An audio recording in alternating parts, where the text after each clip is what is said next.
I'll tell you who has it exactly right. It's the Russians. The Russians are so smart compared to the idiots in the American media. I don't know what country they're living in this country.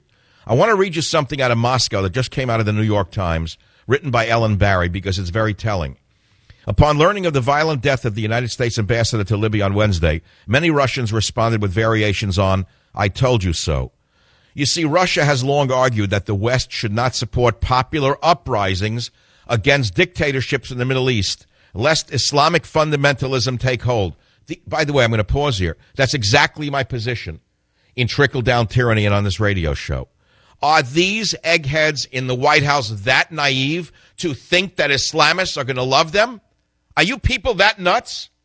So in other words, we put them in power and they thanked us by killing our ambassador. Is that it? So let me continue with the article. Vladimir Putin, then serving as prime minister, was especially enraged last fall after an angry crowd killed his ally, Colonel Muammar al-Gaddafi, an event he later condemned as a repulsive, disgusting scene. He's absolutely right. They did not bring him to trial, by the way. They butchered him in cold blood, and Hillary laughed about it. I'll go back to the article. Since then, Russia has blocked Western initiatives to force Syria's president, Bashar al-Assad, from power, despite a bloody crackdown on the opposition. Russians' responses to the storming of the American consulate in Benghazi underlined the deep policy divide. A primetime news report pointedly juxtaposed images of Ambassador J. Christopher Stevens' death with Colonel Gaddafi's, pointing at their similarities. This is in Russia. Then cut the footage of Secretary of State Hillary Rodham Clinton reacting to the Libyan leader's death with a cursory, "Wow." Deputy Foreign Minister Mikhail Magalov said that passions had been stoked by the uprisings and that they splash out in the form of terrorist acts, of massacres of non-believers, or an attack on embassies and consulates, close quote. See, the Russians have it exactly right.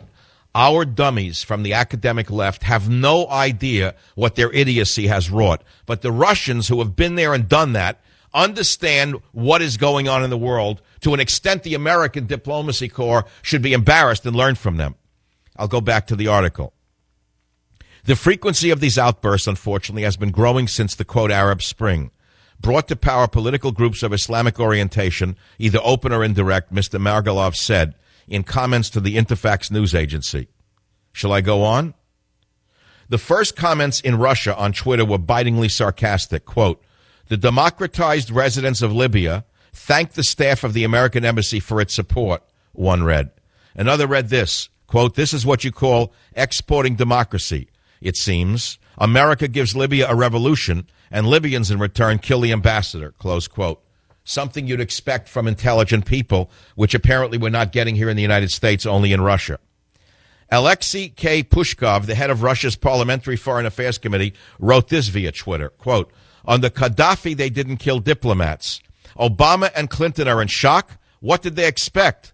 Democracy? Even bigger surprises await them in Syria." I'll close off right here on that because all of these comments are in direct sync with what I try to warn you in my best-selling book, Trickle Down Tyranny. And I keep hammering my Bible. I hammer Trickle Down Tyranny because I wrote it not to get rich. I wrote it to try and save this kind of event from occurring.